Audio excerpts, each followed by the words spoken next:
HRP और JD लिखमी दोनों में आप सभी का स्वागत। ह्यूमन राइट्स प्रोटेक्शन आर्मी में इसलिए क्योंकि ये सोशल इश्यूज भी हैं और हमें डालना भी था, तो इस टाइप का देखे एक वीडियो की पैट्रियार्कल प्रॉपर्टी पर स्वामित्व बच्चों का ख़त्म होने के लिए ऐसे जजमेंट्स थे। हम उसको देख के पूरा पढ़े नहीं, फिर दोबारा देखने गए तो फिर वो वीडियो हमें मिला नहीं। तो अगर ऐसा कोई सोच रहा हो तो ऐसा कुछ है नहीं अभी सक्सेशन एक्ट का, क्योंकि यदि ऐसा नहीं रहेगा तो शादी की मान्यता नहीं रहेगी। अब आप सभी कहेंगे कि ऐसा क्यों है। देखिए, हर किसी की गर्लफ्रेंड होती है, लेकिन उसे प्रॉपर्टी में राइट नहीं दिया जा सकता। उसके इलीगल बच्चे को दिया जा सकता है। ये रूल 2008 के बाद बना। कभी भी प्रोस्टिट्यूट के बच्चे को प्रॉपर्टी में नहीं अधिकार दिया जा सकता। इन्हीं चीज़ों को हम 2008 से 2013 तक बोले कि बच्चे जो हैं उनका डीएनए टेस्ट कराइए। डीएनए टेस्ट से ये पता चल जाएगा कि उनका डीएनए किनसे मैच करता है। एक यही राइट है साइंटिफिक। और चेहरा तो आजकल हम शक्ल 50 एक ही जैसे होते हैं, लगता है एक ही बाप के बच्चे हैं, तो ऐसा तो होता नहीं है।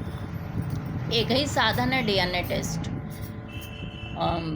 तो क्योंकि आरबीसी, ब्लड, डीएनए इन सब का मैसेंजर आरएनए इन सब का रोल है बॉडी में, तो वो समझ में आता है, उसी से जीन्स से ही पता चल सकता है। तो उनको राइट्स दिलाया जाए, क्योंकि उनकी जो दुनिया में आ गए हैं उनकी तो गलती है नहीं, और बचपना उनका ठोकर में बीते और बाप माता ऐश करें, ये तो कोई रूल है नहीं। तो इस वजह से मैरिज परिवार के लिए बहुत ज़रूरी है, बहुत ज़्यादा ज़रूरी है। मैरिज के लिए प्रॉपर्टी में राइट लड़कियों का, और इसीलिए जब भी मुस्लिम्स की शादी होती है तो मेहर डिसाइड होता है। कभी भी अगर डाइवोर्स भी होगा, डाइवोर्स बिना मेंटेनेंस डाइवोर्स नहीं माना जाता है। डाइवोर्स मतलब आप चाहे म्यूचुअल कंसेंट से लें या फिर क्रुएलिटी का लगा के लें, चाहे जो भी लें, मेंटेनेंस बगैर कभी भी डाइवोर्स मान्य नहीं होता है।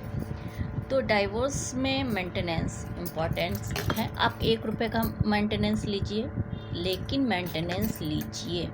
आप एक दिन के लिए, आप मंथली मत लीजिए। मंथली तब मेंटेनेंस नहीं दिया जाता है जैसे आप अलग होती हैं, तो हस्बैंड आपके राइट्स अपने प्रॉपर्टी में डिफाइन करके एक मुश्त देता है, जैसे उसकी जितना भी प्रॉपर्टी है उसका आपका मिल जाएगा। उसके बाद मंथली जो मेंटेनेंस दिया जाता है वो आप तब नहीं ले सकती जब आप दूसरी शादी लॉ के अंतर्गत कर लें, और एक ही शख्स से, एक ही सूरत, एक ही पर्सनालिटी से दूसरी शादी का सेक्शन 15 हिंदू मैरिज एक्ट में या कुछ है सेक्शन ऐसे ही, उसमें डिफाइन है।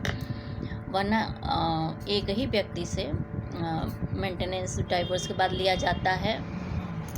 ये एक ही व्यक्ति से आप मान्य नहीं होगा मेंटेनेंस टाइप का की।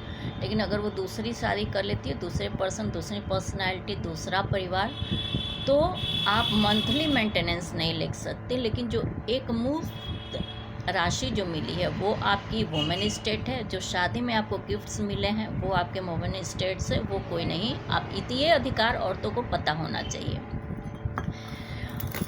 और उसके बाद कभी भी भूल के